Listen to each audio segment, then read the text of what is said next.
Igsoon natong scripture reading karon nasa Matthew chapter 11 verse number 28. Ingon ang balang kasulatan, "Come unto me all ye that labor and are heavy laden, and I will give you rest." Igsoon na ni pipila ka key points. Number one ka key points, invitation to rest. Si Kristo nag-invite sa tuwa for those who are weary and burdened to come to Him. Number two, promise of rest.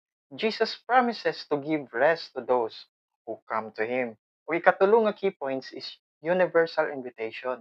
Kaning invitation ni Jesus is extended to all who are laboring and heavy laden.